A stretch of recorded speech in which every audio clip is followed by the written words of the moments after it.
بڑے ہو تو بڑے بنو، ہمارے نبی تھے، آپ سسر بھی ہیں نا، آپ نے 4 بیٹیوں کی شادیاں کی، 2 تو ایک ہی دکھ کو دے دی عثمان کو،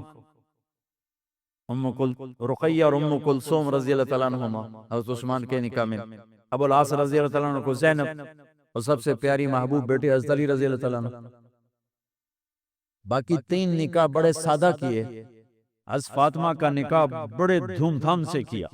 ان کا رشتہ لے کر صدیق آئے، یا رسول اللہ میں خواہش مند ہوں، آپ چپ رہے۔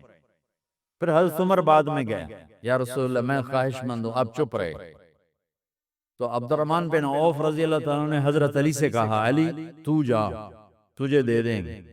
وہ کہنے لگے میں تو بہت غریب ہوں، مجھے کہاں دیں گے؟ حضرت علی کا ذاتی گھر بھی نہیں تھا، کسی سے ایک کوٹھا مانگ کے اس میں رہ رہے تھے مدینہ میں۔ کہنے تو جا جا۔ تو یہ مسجد میں پہنچے، اللہ کے نبی کو دیکھا تو ایسا روب طاری ہوا کہ بولے ہی کچھ نہیں۔ اللہ کے نبی کو تو پتا ہے کہ کیا ہے اور کس لیے ہے۔ تو آپ نے کہا علی کیسے آئے؟ چپ۔ کہا لگتا ہے فاطمہ کے رشتے کے لیے آئے ہو؟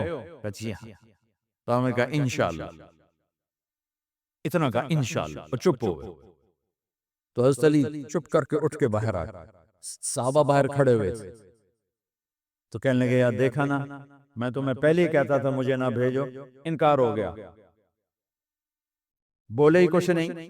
تو حضرت عبد الرحمن بن عوف کہنے لگے جنہوں نے بھیجا تھا، کچھ تو کہا ہوگا، کہ بس انشاءاللہ کہا۔ تو اللہ کے بندے ہاں ہو گئی، نبی کی انشاءاللہ ہاں ہوتی ہے، یہ ہاں کیوں نہیں کی؟ سبحان اللہ، اللہ اکبر، یہ ہاں کیوں نہیں کی؟ گھر گئے، فاطمہ علی کا رشتہ آیا ہے کر دوں، اس لیے ہاں نہیں کی۔ ہم تو بیٹیوں سے پوچھتے نہیں، عیب سمجھتے ہیں بیٹیوں سے پوچھنا۔ یہ میں گانو بان چھڑیا کلے نال، ایویں سی دیانو بان چھڑنے کلے نال۔ مجھے ایک اپنی مطلب برادری لیول کے ایک خاتون کا فون آیا کہ مولانا پڑھایا مجھے لاہور میں اچھے کالجوں میں، اور میری منگنی کرتے وقت مجھ سے پوچھا ہی نہیں، پر ایک شرابی سے منگنی کر کے مجھے اطلاع دیا سی تیری منگنی کر چھڑیے، فلانی تاریخ نو تیرا نکاح بھی ہونا ہے۔ مجھے آج تک گلہ ہے، پوچھ لیتے۔ اگر نہیں پوچھا تھا چلو میں نا ساڑھے پنجاب وچ کوئی نہیں پوچھ دے، گاں مجھ دی طرح ٹور چھڑ دیں، تو چلو اتنا تا ویکھ لیندے بھی کم از کم شراب تا نہ پیندا ہویا، ایک شرابی نال میرا نکاح کر چھڑ۔ ساری زندگی اڈیاں رگڑ رگڑ میری گزر گئی۔ علی جیسا رشتہ آیا ہو تو اوپر سے حکم بھی آ چکا ہو کہ علی کو ہی دینا ہے، تو پھر آپ فاطمہ سے پوچھیں فاطمہ تیرا رشتہ آیا ہے علی کا کر دوں؟ حضرت فاطمہ نے ہاں کی تو پھر مسجد تشریف لائے۔ یہ آپ کو معاشرت سکھائی جا رہی کہ بیٹیوں سے بھی پوچھو، زندگی انہوں نے گزارنی ہے، تم نے تو نہیں گزارنی۔ بس میری غیرت دا سوال ہے، میں اتنا ہی کرنا نہیں تھا بیٹھی رہے۔ میری اپنی فیملی میں اتنی عورتیں بوڑھی ہو کے قبروں میں چلی گئیں، بس اتنا ہی کرنا نہیں کرنا تھا بیٹھی رہے، وہ بیٹھی رہ گئیں۔ یہ ظلم و ستم ہے جو تمہاری عدالت میں بھی نہیں آتا، کوئی کیس بھی نہیں ہوتا، لیکن اللہ کی عدالت میں کیس درج ہو چکا ہے کہ میرے نبی نے علی جیسے داماد کے لیے بھی پہلے پوچھا، حالانکہ اوپر سے اشارہ ہو چکا ہے۔ ابھی بتاتا ہوں میں۔ فاطمہ بیٹی علی کا رشتہ ہے کر دوں؟ انہوں نے کہا کر دیں۔ پھر کہا بلاؤ۔ پھر علی آئے، کہا علی جمع کرو لوگوں، مسجد ساری بھر گئی۔ تو آپ ممبر پر تشریف فرما ہوئے، حضرت علی کو ایسے سامنے بٹھایا، کہا لوگوں مجھے جبریل اللہ کی طرف سے پیغام دینے آئے ہیں کہ میں اپنی بیٹی فاطمہ کا نکاح علی کے ساتھ کر دوں۔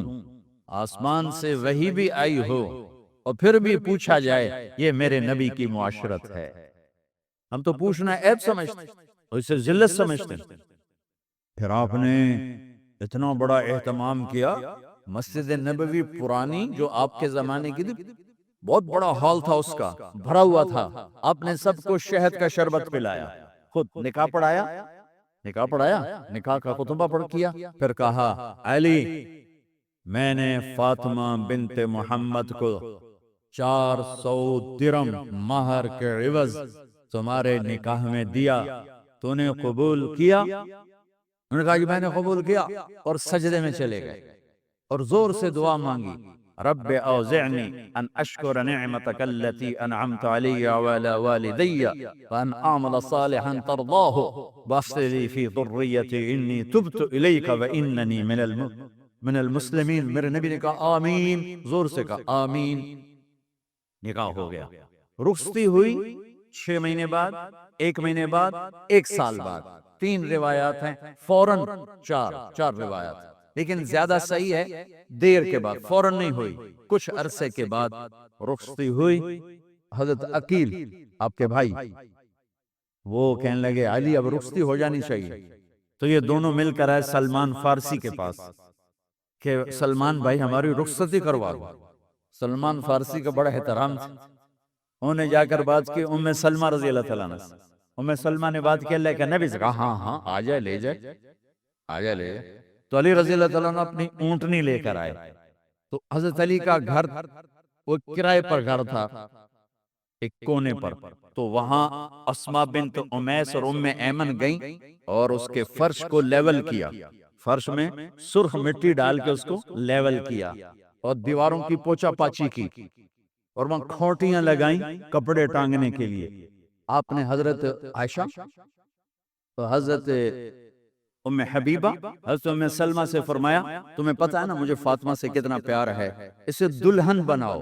دلہن بنانا بھی سنت ہے، دلہن بناؤ، سو دلہن بناؤ، تو آپ کو دلہن بنایا گیا۔ پھر علی رضی اللہ تعالیٰ عنہ تشریف لائے سلمان فارسی اور عقیل کے ساتھ، اونٹنی کو دروازے پر بٹھایا، تو آپ نے علی کا ہاتھ پکڑا، اندر تشریف لے گئے اور فاطمہ کا ہاتھ پکڑ کے علی کے ہاتھ میں دیا اور کہا بیٹی مجھے اپنے خاندان میں جو سب سے زیادہ محبوب تھا میں نے تیرا ہاتھ اس کے ہاتھ میں دیا ہے۔ پھر کہا علی تجھے نبی کی بیٹی مبارک، نبی کی بیٹی مبارک۔ پھر آپ نے سے پیالے میں پانی منگوایا اور اس میں آخری 2 سورتیں پڑھ کے دم بھی کیا، تھوک بھی ڈالا، پھر اس میں سے انگلیاں ڈال کے ان کے سینے پر چھڑکا، دونوں پی لو، دونوں کو پلایا۔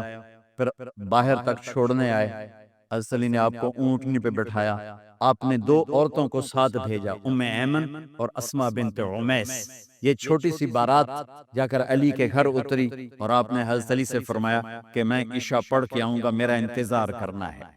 تو عشاء کی نماز کے بعد آپ تشریف لے گئے، آپ نے دوبارہ پیالے میں پانی منگوایا اور اس پر آخری 2 سورتیں پڑھ کے دم کیا، پھر ان کے سینے پر چھڑکا، یہاں بازوں پر چھڑکا اور کمر پر چھڑکا اور دعا دی اللہم اسد جدہما وجمع شملہما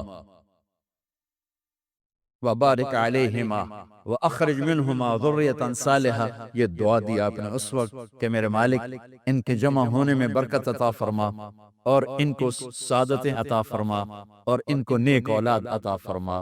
یوں میرے نبی نے اپنی بیٹی کو رخصت فرمایا۔ اگلے دن آپ نے حضرت علی کو بلا کے فرمایا علی ولیمہ بھی کرنا ہے۔ کہنے لگے یا رسول اللہ میرے پاس تو کچھ نہیں۔ تو آپ نے کہا، تو سعد بن ابی وقاص کہنے لگے یا رسول اللہ میرے پاس ایک چھترا کھڑا ہے، چھترا لاؤ، ذبح کیا گیا۔ آپ نے اس میں چھوارے ڈلوائے، قورمہ بنوایا، قورمہ، اور اپنی طرف سے حضرت علی کو پیسے دیے کہ جاؤ چھوارے گھی شہد خرید کے لاؤ۔ تو علی رضی اللہ تعالیٰ نے 5 درم کے چھوارے خریدے اور 3 درم کا شہد خریدا اور 1 درم کا گھی خریدا، 9 درم تھے ٹوٹل۔ تو آپ نے کافی سارا آ گیا تو چھواروں کی گٹھلیاں نکلوا کے ان کو پسوایا، پھر شہد اور گھی میں ملایا اور ایک سویٹ ڈش تیار کی اور اس کو حضرت علی کے ولیمے میں آپ نے اپنی طرف سے پیش کیا۔ تو اس دن تازہ روٹی جو کی پکائی گئی اور دیگ پر میرے نبی خود بیٹھے کھانا کھلانے، تقسیم کرنے خود بیٹھ۔ اب ایک چھترا ہے، 14 کلو گوشت ہے، 15 کلو، تو 50 آدمی کھا لیں گے۔ آپ نے کہا سارے مدینے کو دعوت ہے، سارے مدینے والے جتنے بھی آئے، اور میرے نبی خود دیگ سے نکال کے کھلاتے رہے۔ سارا مدینہ ولیمہ فاطمہ کا کھا گیا اور دیگ بھری پڑی تھی۔ تو ولیمے میں تکلف جائز ہے، سادگی بھی جائز ہے، سادگی بھی سنت ہے، تکلف بھی سنت ہے۔ ہاں جو ہماری خرافات ہیں، فضولیات ہیں، یہ تباہ کن ہیں، ان سے بچنا بڑا ضروری ہے۔ اور بھائیو، کسی کی شادی ہو، اس بچے کی ہو رہی ہے، یہ افسر ہے، ایک ریڑھی والے کی ہو، کسی بھی گھر کی آبادی کا ایک ہی سبب ہے، وہ میٹھا بول ہے، وہ اچھا سلوک ہے۔ جس کی بیٹی کو لے جا رہے ہو اسے عزت دینا، اور یہ جو جا رہی ہے یہ ان کو اپنا ماں باپ سمجھے، اپنے خامن کے ماں باپ کو اپنے ماں باپ سمجھے، جاتے ہی لکیریں لگانا نہ شروع کر دے، میں نے وکھرا کرتے نوائدے کرتے نوائدے کر، وہ اپنے گھر کا ایک فرد بن کے زندگی گزارے۔ جو لے کے جا رہے ہیں ان کے ذمہ ہے کہ اس کو بیٹی بنا کے لے جائیں۔ سسرال جو ہوتے ہیں وہ ہمیشہ عیب دیکھتے ہیں، خوبیوں انہیں نظر ہی نہیں آتی، تو کھٹ بٹ تو ہوتی رہتی ہے، کوئی ایسی بڑی بات نہیں، کھٹ بٹ کو صلح میں بدلو، مزید چڑھائی جھگڑا نہ بڑھاؤ۔ میرے نبی حضرت فاطمہ کے گھر آئے، دیکھا تو آپ اداس بیٹھی، آپ نے کہا فاطمہ بیٹی کیا ہوا؟ کہ میرا اور علی کا جھگڑا ہو گیا۔ اچھا، خود گئے، بیٹی کے باپ ہو کر دیکھا تو حضرت علی مسجد میں سوئے ہوئے تھے، آپ نے ان کو اٹھایا، کہ یا ابا تراب قم، آپ کو یہ ٹائٹل یہاں ملا، اے ابو تراب۔ فرمایا کرتے تھے کل کائنات ملتی تو اتنی خوشی نہ ہوتی جتنا اس ٹائٹل کی خوشی ہے۔ ابو تراب کہنے کا کیا مطلب تھا؟ کہ اظہار محبت کے لیے ایسے ٹائٹل دیے جاتے تھے، تو ابو تراب کہہ کر یہ میسج دیا کہ میاں بیوی کی لڑائی ہوتی رہتی ہے، میں تجھ سے ویسے محبت کرتا ہوں جیسے پہلے کرتا تھا، یہ میسج دیا اس نے۔ اب حضرت علی کو لائے اٹھا کر اور گھر میں تشریف لائے، نہ علی کی سنی نہ فاطمہ کی سنی۔ ہاں بھئی علی کی مسئلہ ہے، ہمیں فاطمہ کیا مسئلہ ہے؟ یہ مسئلے سن سن کے بھی زیادہ لڑائی ہو جاتی، صلح کروانے لئے بھی آپ دو چار لتر مار کے آ جاتے۔ تو میرے نبی نے کیا کیا؟ سبحان اللہ، زمین پر لیٹ گئے، ادھر علی کو لٹایا، ادھر فاطمہ کو لٹایا، علی کا ہاتھ اپنی ناف پہ رکھا، فاطمہ کا ہاتھ ان کے ہاتھ پہ رکھا، اور بیٹی کے ہاتھ پر اپنا ہاتھ رکھا، پھر فرمایا کہو ہماری صلح ہو گئی۔ علی کہو، فاطمہ کہو، دونوں نے کہا ہماری صلح ہو گئی۔ آپ اٹھے، خوش خوش باہر آئے، چہرہ ایسے گلاب کے پھول کی طرح۔ صحابہ نے عرض کی یا رسول اللہ آج آپ بڑے خوش نظر آ رہے ہیں۔ فرمایا علی و فاطمہ کی صلح کرا کے آ رہا ہو۔